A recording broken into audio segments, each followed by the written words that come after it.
বন্ধুসকল আপোনালোক সকলোৱে জানে এজন ৱাইফে তেওঁৰ হাজবেণ্ডৰ পৰা মেইনটেনেন্স ল'ব পাৰে, কিন্তু বন্ধুসকল এজন হাজবেণ্ডে তেওঁৰ ৱাইফৰ পৰা মেইনটেনেন্স ল'ব পাৰেনে? ইয়াৰ উত্তৰ ইয়েছ। এজন হাজবেণ্ডে তেওঁৰ ৱাইফৰ পৰা মেইনটেনেন্স ল'ব পাৰে। ঠিকেই শুনিছে বন্ধুসকল, এজন হাজবেণ্ডেও তেওঁৰ ৱাইফৰ পৰা মেইনটেনেন্স ল'ব পাৰে। হাজবেণ্ডে ৱাইফৰ পৰা মেইনটেনেন্স পাবলৈ কি কি কৰিব লাগিব, কেনেকৈ ল'ব পাৰিব জানিবলৈ আজিৰ এই সম্পূৰ্ণ ভিডিঅ'টো চাওক, আৰু যদিহে লিগেল অসম চেনেললৈ প্ৰথমবাৰ আহিছে চেনেলটো ছাবস্ক্ৰাইব কৰক।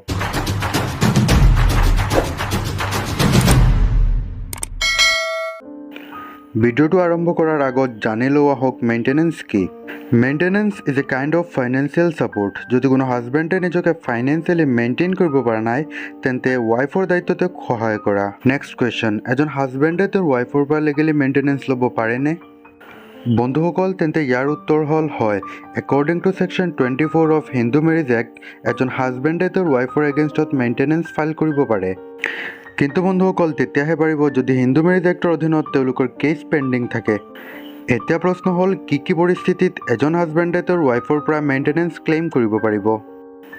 Again according to section 24 of Hindu marriage act, যদি এজন হাজবেণ্ডৰ ওচৰত কোনো ফাইনেন্সিয়েল ছাপোৰ্ট নাথাকে, হাজবেণ্ডৰ কোনো চ'ৰ্চ অফ ইনকাম নাথাকে, কোনো চাকৰি বা ইনকাম নাই আৰু হাজবেণ্ডজনে নিজকে মেইনটেইন কৰাত অসমৰ্থ, তেনে পৰিস্থিতিত হাজবেণ্ডজনে মেইনটেনেন্স ল'ব পাৰে যদিহে ৱাইফে আৰ্ণ কৰে বা ৱাইফৰ যদি এক্টিভ চ'ৰ্চ অফ ইনকাম থাকে।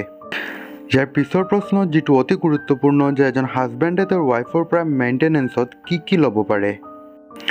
বন্ধুসকল ইয়াৰ উত্তৰ আকৌ ছেকশ্যন 24 অফ হিন্দু মেৰিজ এক্টৰ মতে এজন হাজবেণ্ডে তেওঁৰ ৱাইফৰ পৰা যিখিনি লিটিগেশ্যন এক্সপেঞ্চেছ হ'ব, ইয়াৰ অৰ্থ হ'ল হাজবেণ্ডজনে ৱাইফৰ এগেইনষ্টত মেইনটেনেন্স কেছ ফাইল কৰোঁতে সেই ফাইলৰ ভিতৰত যিমান খৰচ হৈছে সেইখিনি ক্লেইম কৰিব পাৰে।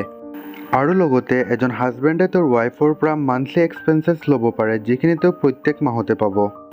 ইয়াত এটা গুৰুত্বপূৰ্ণ কথা হ'ল প্ৰায়ে মানুহে ভাবে যে হিন্দু মেৰিজ এক্ট গতিকে কেৱল হিন্দু মানুহৰ ক্ষেত্ৰত হ'ব, কিন্তু বন্ধুসকল এনে নহয়। হিন্দু ধৰ্মৰ মানুহৰ বাহিৰেও আন কিছুমান community Hindu marriage act 1955 section 21 subclause B which states, এই এক্ট বৌদ্ধ, জৈন, শিখ ধৰ্মাৱলম্বীৰ লোকৰ বাবেও প্ৰযোজ্য হ'ব। ভিডিঅ'টোৰ শেষত ক'ব বিচাৰোঁ, যদিহে আপুনি এজন হাজবেণ্ড বা ৱাইফ, আপুনি মেইনটেনেন্স পাব বা নাপায় সেয়া নিৰ্ভৰ কৰিব আপোনাৰ কেছৰ ফেক্টছ আৰু অধিবক্তাজনৰ ওপৰত। আশা কৰোঁ বন্ধুসকল ভিডিঅ'টোৰ পৰা আপোনালোকে নতুন আইনী কথা শিকিবলৈ পাইছে। এনেকৈ নজনা আইনী কথাবোৰ জানিবলৈ ছাবস্ক্ৰাইব কৰক লিগেল অসম।